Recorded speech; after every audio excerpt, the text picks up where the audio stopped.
Eleito e depois reeleito para governar o maior estado do Nordeste, o governador da Bahia, Rui Costa, é o nosso convidado de hoje. Vamos falar sobre segurança, educação e o cenário atual da política. É no Estúdio News que começa agora.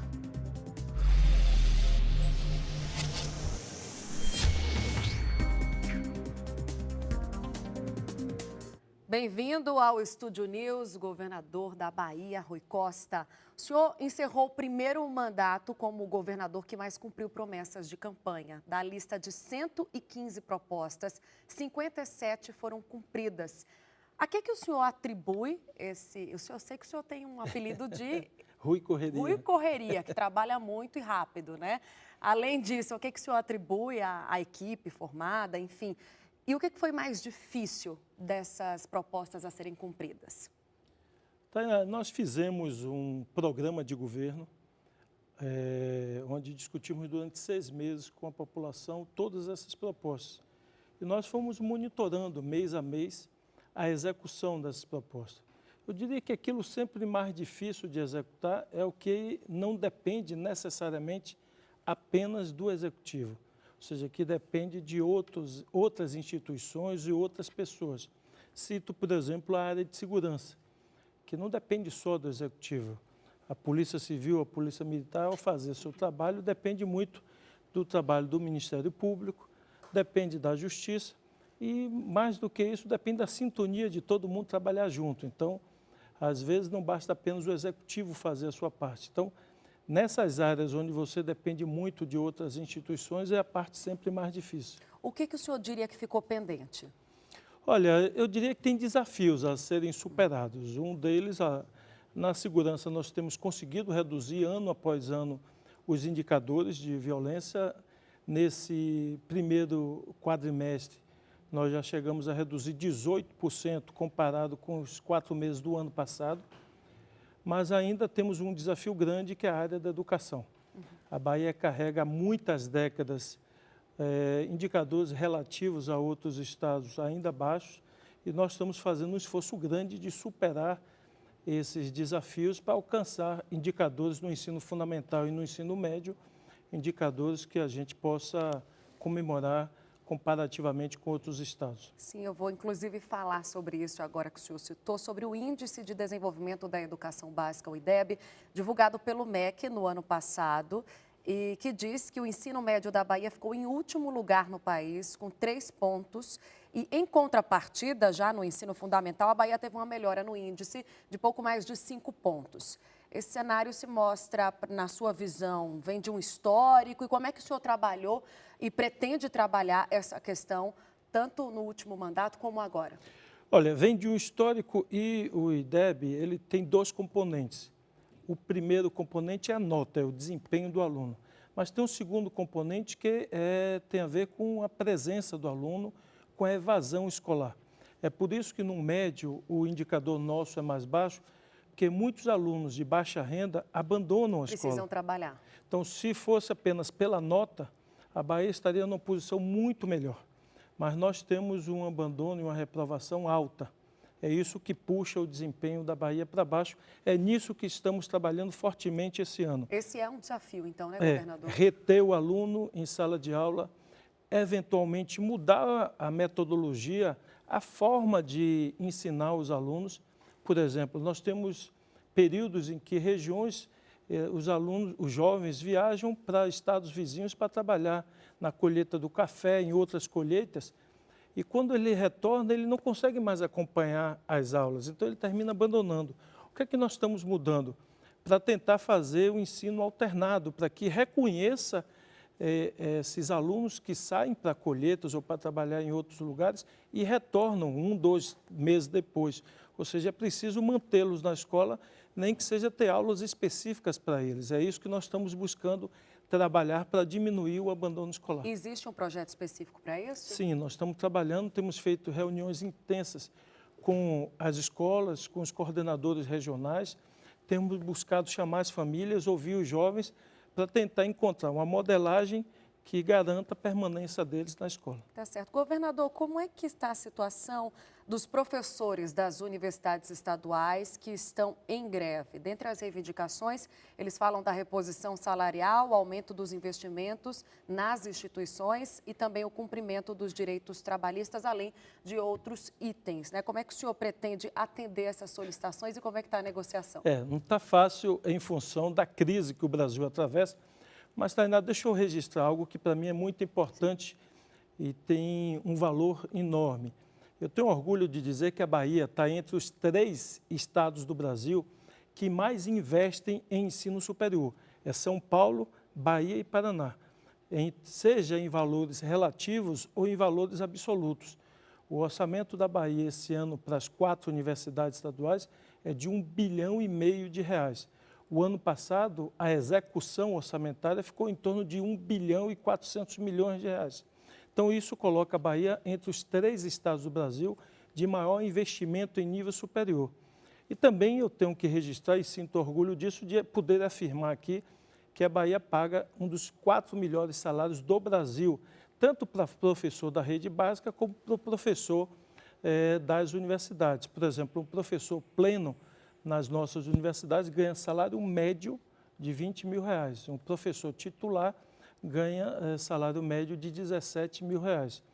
E mesmo que a Bahia seja o 20º estado em arrecadação per capita, ou seja, dos 27 estados do Brasil, a Bahia, quando se trata de receita de arrecadação, está em 20º lugar. E, em compensação, está entre os 3 que mais apostam na educação superior e entre os 4 que mais remuneram os professores. É evidente que, nesse cenário de dificuldade, não é possível atender todos os pleitos. E nós já fizemos uma proposta de garantia mínimo em investimento de mais R$36 milhões e também uma proposta que garante a promoção de pelo menos 900 professores. Eu digo que isso é o limite, porque nós estamos ali no limite da lei de responsabilidade fiscal. A lei diz que o gasto máximo com o pessoal é 46,17% da receita corrente líquida. Sabe quanto é que está a Bahia? 46,13%, ou seja, está praticamente no índice limite. E, em função disso, nós não conseguimos atender mais pleitos dos servidores para não ultrapassar a lei. É evidente, ultrapassando a lei, o governador responderia por crime contra a administração pública. No encontro recente com jornalistas, o senhor chegou a afirmar que a cobrança de mensalidade de estudantes de alta renda em universidades públicas não deveria ser tratada como uma questão tabu. Muitos acreditam que isso seria o início de uma privatização. Quem é contra, na verdade? Em um momento de crise que a gente vive hoje, com todas essas manifestações, o contingenciamento, qualquer recurso extra é válido, na sua opinião? Olha, Tânia, eu fui perguntado se eu tinha tabu para discutir, para conversar sobre a contribuição de ricos para a universidade. E eu respondi que eu não tenho tabu para discutir assunto nenhum, muito menos a contribuição de pessoas ricas para melhorar a educação pública ou para melhorar a saúde pública. Até porque no Brasil nós temos uma inversão da pirâmide, ou seja, em outros países do mundo, quanto maior a renda, mais a pessoa paga imposto. Aqui no Brasil acontece justamente o contrário. Quanto maior a renda, menos a pessoa paga proporcionalmente imposto. Esse é um grande mal da estrutura tributária brasileira. Alguns países, por exemplo, incentivam pessoas muito ricas a contribuírem com parte de suas fortunas para as universidades. Por isso, muitas universidades no mundo são financiadas por pessoas milionárias que doam parte de suas fortunas para as universidades. Eu acho que o Brasil avançou muito na oferta de ensino superior. Por exemplo, a Bahia, durante 200 anos, tinha apenas uma universidade federal. Hoje, a Bahia tem 6 universidades federais. Então, é preciso discutir como os ricos podem contribuir com o financiamento da saúde e da educação pública, sem necessariamente instituir cobrança da mensalidade. Não necessariamente do estudante. Do estudante, mas das pessoas que podem contribuir. Eu sou a favor de se fazer um debate. E para a saúde também, as pessoas muito ricas, muitas nem fazem tratamento no Brasil, viajam para fazer tratamento no exterior. Como essas pessoas poderiam contribuir para oferecer uma saúde melhor para a população? Falando de segurança agora, governador, assim como em outros estados do Brasil, a segurança, o senhor mesmo citou, é uma questão delicada, na Bahia também. No último levantamento divulgado pelo IPEA em 2018, mostrou que em 10 anos a taxa de homicídios a cada 100 mil habitantes no estado cresceu mais de 97%, ainda que este ano o cenário tenha melhorado um pouco no primeiro bimestre. Segundo o Núcleo de Estudos da Violência da USP, o estado registrou uma queda de quase 20% no número de assassinatos. A que o senhor atribui essa mudança? Olha, nós estamos trabalhando firme. Eu assumi em 2015 e de lá para cá, todos os anos, nós temos tido uma queda, ou seja, a curva ela é descendente do número de homicídios no estado. 75% dos homicídios na Bahia, no Nordeste e eu diria no Brasil, tem a ver direta ou indiretamente com o consumo e o tráfico de drogas. As drogas são responsáveis, infelizmente, pela morte de quase 60 mil pessoas no Brasil. E é preciso se abrir esse debate. Como é a melhor forma, qual é a melhor metodologia de trapar, eu diria, essa verdadeira sangria de vidas humanas que nós temos perdido. Mas estamos trabalhando firme, agora mesmo introduzimos uma ferramenta nova, fizemos um projeto piloto do monitoramento de câmeras com reconhecimento facial, reconhecimento de placas, inclusive usamos no carnaval. Sim. E conseguimos pegar né, até pessoas fantasiadas de mulheres, homens fantasiados de mulheres, conseguimos... Nós chegamos a dar essa notícia. Exatamente, pegar as pessoas que tinham mandado de prisão. Então, nós agora estamos ampliando isso, licitando para todo o estado. Esse ano nós queremos iniciar com as 55 maiores cidades da Bahia, garantindo, portanto, o rastreamento de carros e de pessoas com reconhecimento facial. Isso, com certeza, vai ajudar e muito a eficiência da polícia para que a gente possa entregar para que a justiça julgue. Governador, como é que o senhor recebeu as críticas na época, em janeiro, no caso, quando o senhor autorizou o envio de policiais militares para o Ceará? Olha, eu vi com naturalidade, era uma coisa nova e que a gente resolveu prestar solidariedade ao Ceará. E agora, inclusive, fruto dessa ação, isso despertou o interesse de cooperação dos 9 estados do Nordeste e nós estamos concretizando agora o consórcio do Nordeste, que é a união dos 9 estados do Nordeste para cooperarem não só na segurança pública, poderem cooperar na saúde, na educação, na infraestrutura, ou seja, fazendo as coisas juntos, rateando, dividindo custos para ficar mais barato para cada um e, eventualmente, prestando solidariedade em situações críticas, como essa que o Ceará viveu. Então, as críticas eu sempre recebo com naturalidade, embora a gente tenha plena consciência das nossas convicções. Eu acho que a sociedade não pode ser vencida pelo crime. Se os criminosos estão unidos no Brasil inteiro, por que o Estado de Direito não pode se unir para combater o crime? Por que a Bahia não pode se unir ao Ceará, se unir a Sergipe, ao Rio Grande do Norte para combater os bandidos? Hoje as facções são todas nacionais, com comandos nacionais. Então, o que nós estamos fazendo é dar eficiência ao Estado de Direito para que a sociedade não fique refém dos bandidos. Turismo, governador, tem uma pesquisa feita pelo Datafolha que mostra a Bahia entre as primeiras opções de viagem dos paulistanos. Todo mundo aqui gosta de conhecer a Bahia. O estado já foi considerado, aliás, considerado sempre uma boa pedida. O que a Bahia tem, governador? Será que eu preciso perguntar isso mesmo? A Bahia, com todo respeito aos outros estados, é imbatível. É imbatível na sua tradição, na sua cultura, no patrimônio arquitetônico, eu diria no patrimônio da culinária que nós temos, seja... A preservação da cultura, né? Sim, isso além da questão física, né? Temos Chapada, temos litoral, eu diria que tem um povo maravilhoso, acolhedor, que sabe receber, e a preservação da cultura. Eu acho que a cultura é um elemento importante para a atração e manutenção de um turismo forte, e isso a gente busca fortalecer e apoiar. Não é à toa que existe aquela frase, sorria, você está na Bahia, não é? Com certeza. Não tem como chegar lá e ficar triste. De jeito nenhum. Bom, governador, a gente fala agora de energia limpa, né? A Bahia teve a maior captação e investimentos em energias limpas no país, com mais de 10 bilhões investidos entre 2015 e 2018, e uma geração de mais de 42 mil empregos por conta disso.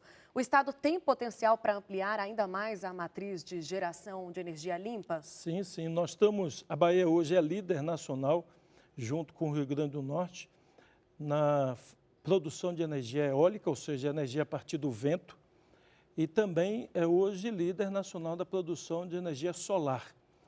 E nós temos um grande potencial, inclusive voltei da China agora e tivemos mais anúncios de mais empreendimentos, de mais investimentos na área da energia solar e eólica.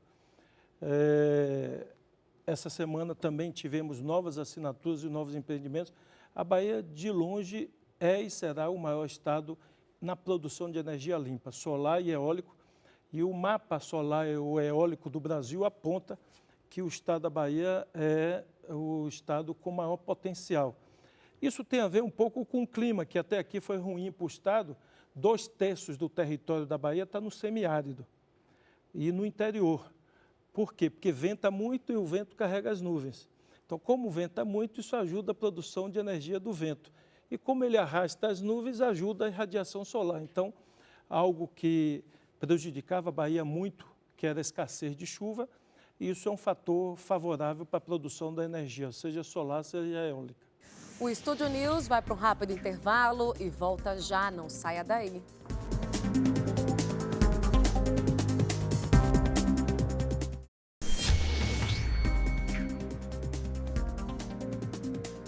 O Estúdio News está de volta e hoje eu recebo o governador da Bahia, Rui Costa.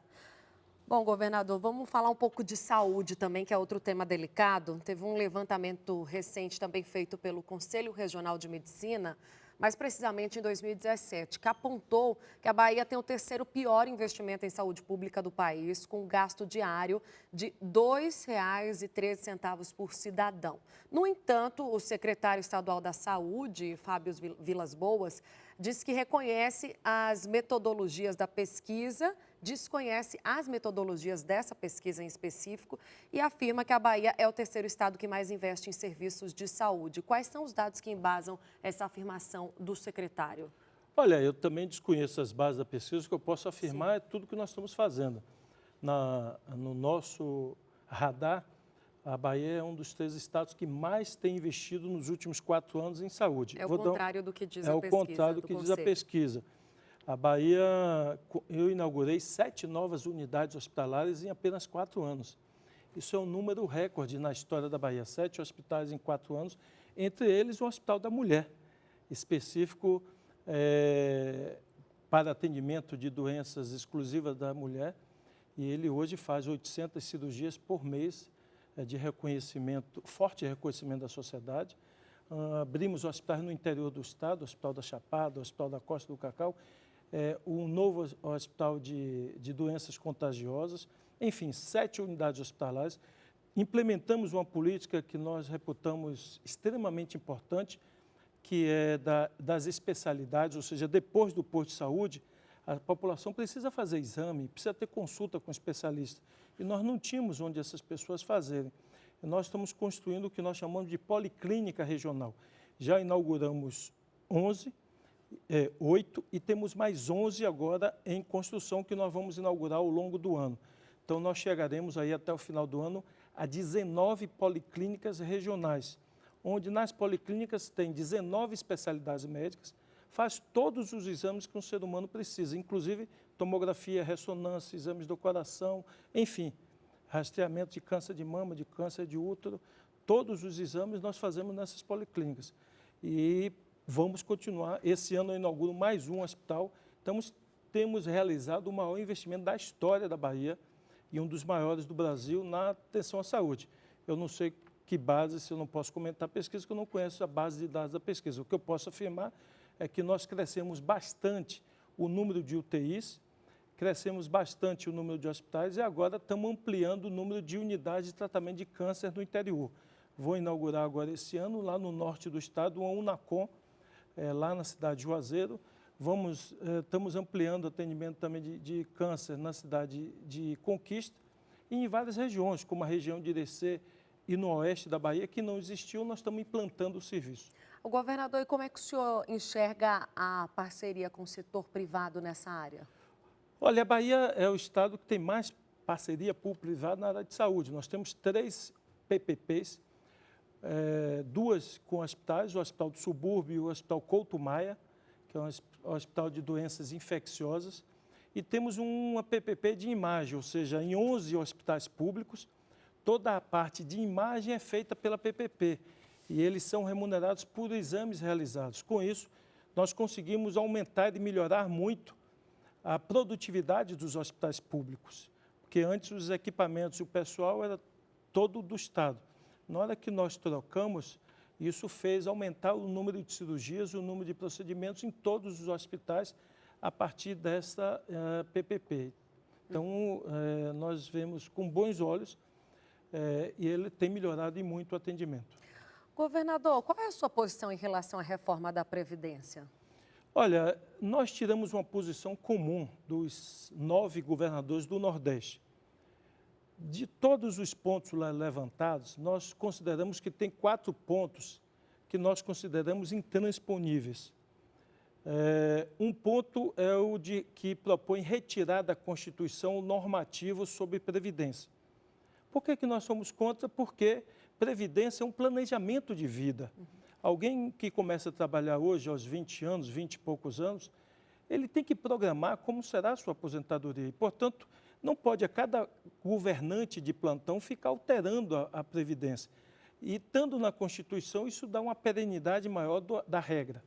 Item 2, nós somos contra a instituição da capitalização da Previdência. O senhor já chamou de desastroso, né? E é desastroso. E eu pergunto sempre, o que nós vamos fazer no Brasil? Eu sou adepto da seguinte tese. Ao invés de ficar inventando a roda, vamos olhar o que deu certo nos principais países do mundo. Vamos olhar a Alemanha, a Suíça, a Itália, a Inglaterra, a França, Bélgica, Canadá. Vamos olhar o que deu certo nesses países. Para a gente, não precisa copiar exatamente. Vamos ver o modelo e adaptá-lo ao Brasil. Ao invés de ficar tentando inventar roda. A capitalização nunca foi adotada em nenhum país com desenvolvimento relevante. Ele só foi adotado aqui na América do Sul ou na América Central. E os resultados são desastrosos. A capitalização vai provocar, ao invés de sanear as contas públicas, ele vai apresentar um rombo nas contas públicas do governo federal e dos estados. Por que rombo, governador? Simples. Se todos os jovens que entram hoje, ou no concurso público, ou de carteira assinada, se eles contribuem num caixa único, eles ajudam a financiar o débito. Se o dinheiro sai daqui, o rombo vai aumentar. O déficit previdenciário na Bahia esse ano deve chegar quase a 5 bilhões de reais. E parte desse déficit é financiado com os novos concursados que entraram. Se esse recurso dos novos não tivesse, ao invés de quase 5 bi, eu estaria falando hoje de 6 ou de quase 7 bilhões de rombo previdenciário. Então, a capitalização, além de não resolver o problema da Previdência, ela vai aumentar a despesa da União e dos Estados. Portanto, nós somos contra, além dos 2 itens que alcançam as pessoas mais pobres, como aquele que alcança o trabalhador rural e as pessoas com deficiência, que chamamos de benefício de ação continuada.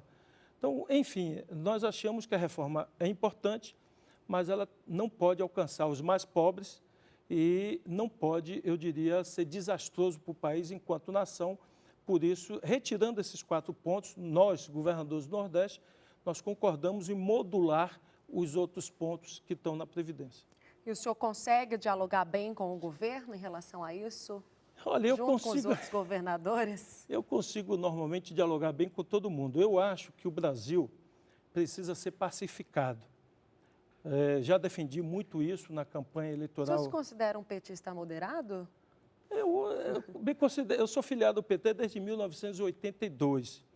Eu considero que nós precisamos chegar a um entendimento no Brasil. Independente das disputas partidárias, eleitorais, o Brasil precisa de paz para crescer, para gerar emprego, para melhorar a renda das pessoas.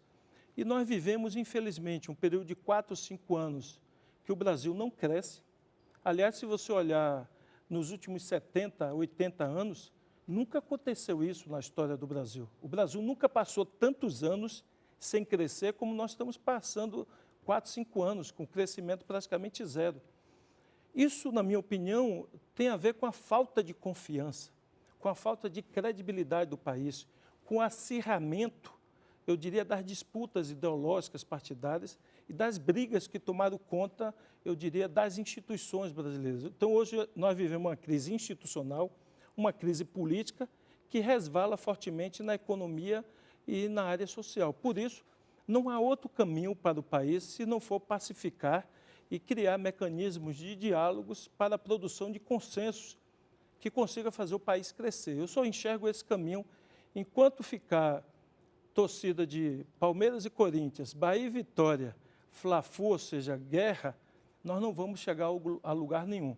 Eu não conheço nação do mundo nenhum que tenha crescido, se desenvolvido, gerado emprego, resolvido os problemas das pessoas com muita guerra política, com muita guerra entre as pessoas.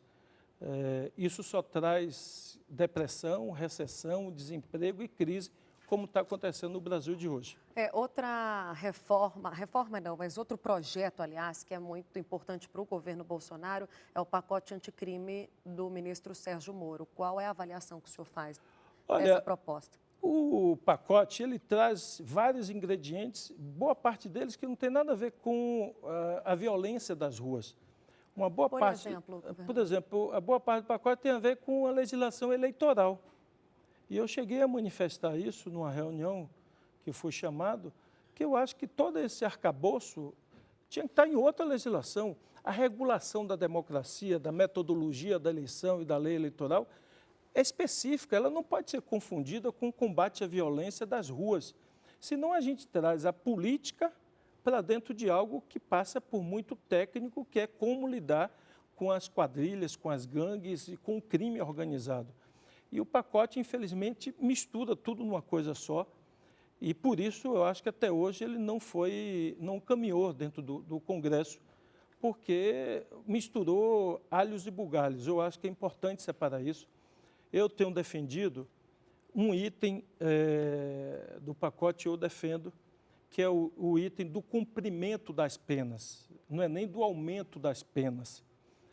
Por quê? Porque eu acho que nenhum cidadão aceita isso, eu não aceito como pai, acho que nenhum cidadão de bem aceita que alguém que tira a vida de um filho seu ou de um parente seu, o Brasil já consegue descobrir pouco quem comete crime. A taxa de investigação no Brasil é muito baixa.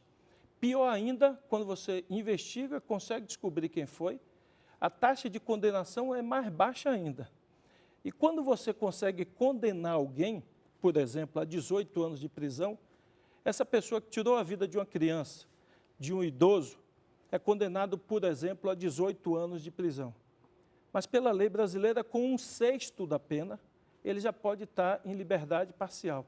Ou seja, com 3 anos, a pessoa já pode estar em liberdade. Então, quem é o pai, quem é a mãe, quem é o filho que aceita perder um pai, perder um filho e ver o criminoso que tirou, às vezes, friamente, às vezes de uma forma muito brutal, a vida de um ente querido seu e com 2, 3 anos está em liberdade.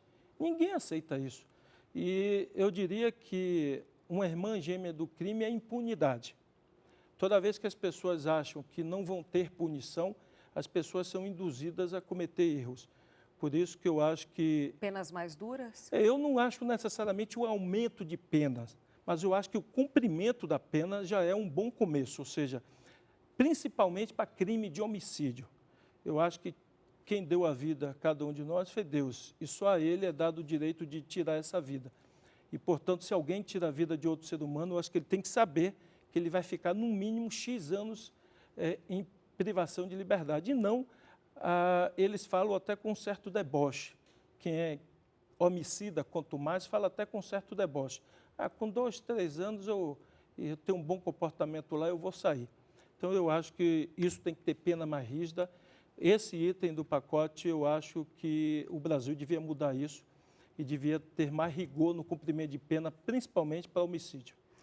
Governador, agradeço a sua participação aqui no Estúdio News. Um prazer entrevistá-lo. Eu que agradeço a oportunidade. O Estúdio News fica por aqui. Hoje eu recebi o governador da Bahia, Rui Costa. Você pode acompanhar essa entrevista também pelo Play Plus. Semana que vem tem mais. Até lá.